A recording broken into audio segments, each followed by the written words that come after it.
Pronominal suffixes on le and b. Let us look at the pronominal suffixes on these prepositions, and we'll use le as our paradigm preposition. I pre-wrote this out a little bit. So here's all our le.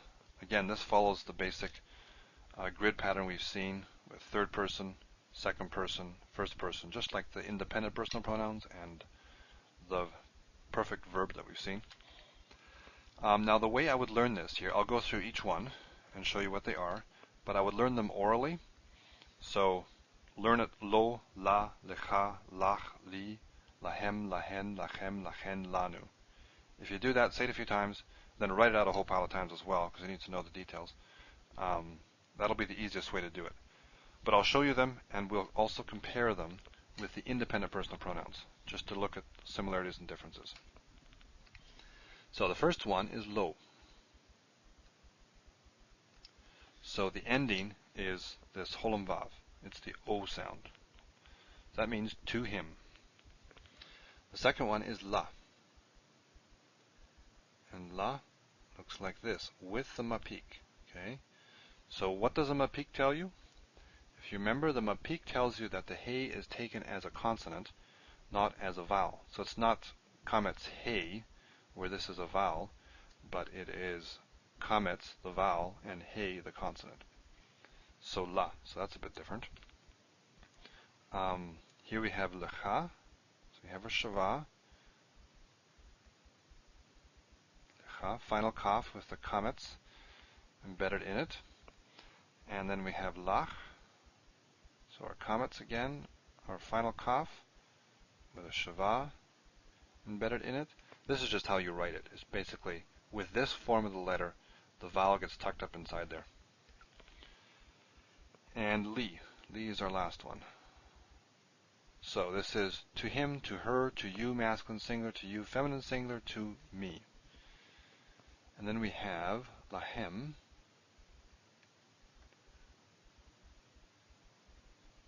Lahem.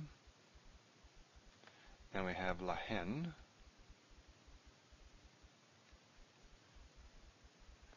And then we have, very similar, we have lachem.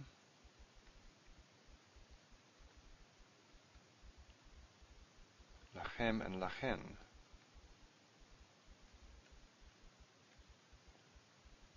So the difference between third and second person in the plural is the hey versus the ch.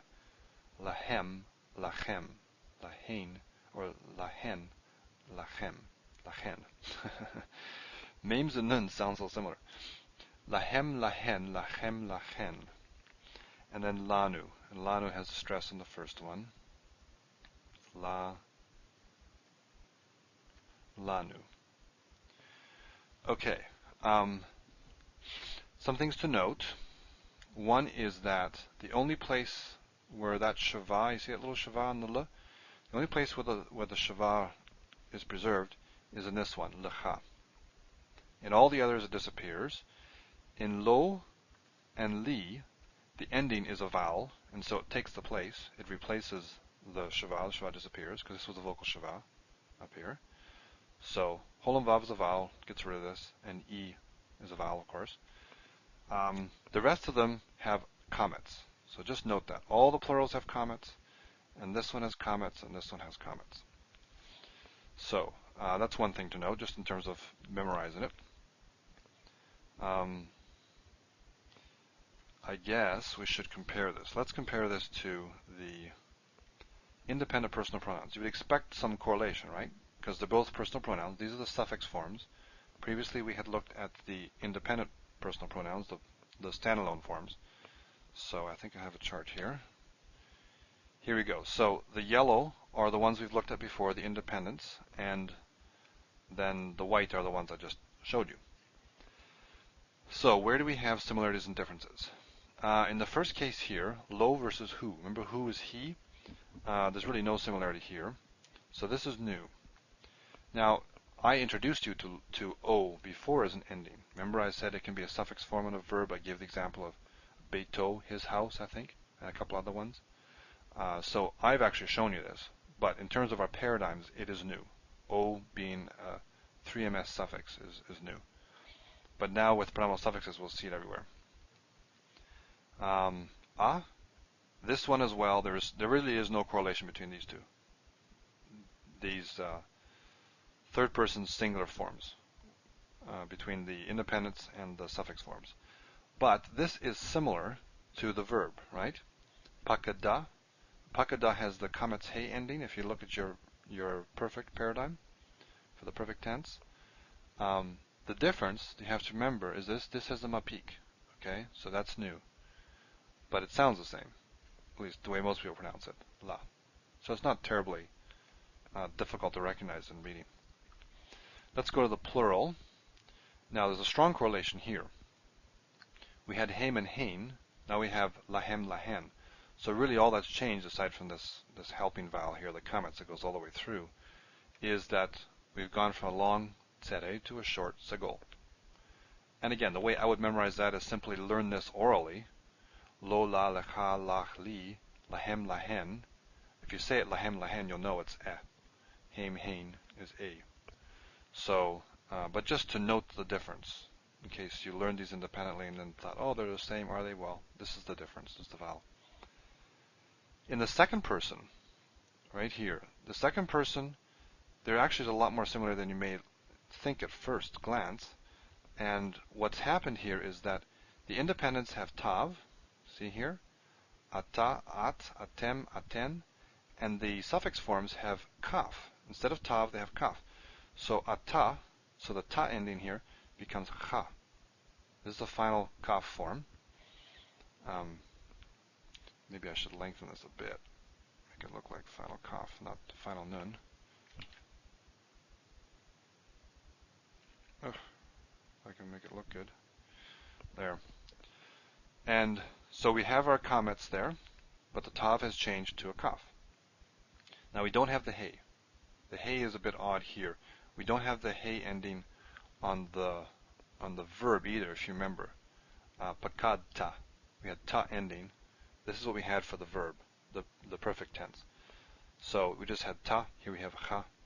And it's the independent ones that have that extra he there. Makes it look a little feminine, but it's not. So it's this one that's a bit odd there. At, lach. A lot of similarity here. We just take the tav, make a cha out of it. The shavad is still there in both of them, so strong correlation there. Atem, lachem. So again, tav goes to kaf. Everything else is the same here in terms of the ending.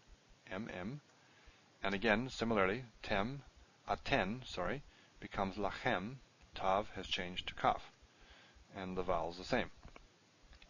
Now you remember the dagesh here? Remember why that's there? In the independent personal pronouns, the second person and the first person are based on an. So these are nun. Here we see it explicitly. Ani, anochi, the nun is there. But when you put it up against this ending, this tav ending, it assimilates. You end up with two tavs, which is marked as dagesh forte. So just by way of review, that's what this dagesh is here. We don't have that here, because we don't have this nun there. So in second person, replace the tav with a chaf, or with a kaf, and you pretty much have it, just except for that hey. And then the first person, the endings are really the same, at least here. E is ani, we have the e ending here, and anachnu, well, we have this extra chet there, but the nu is the same, lanu. So there's a lot of similarity actually. But the way I would memorize this is without these probably. I would just learn these like this. Lo, la, lecha, lach, li, lahem, lahen, lachem, lachen, lanu.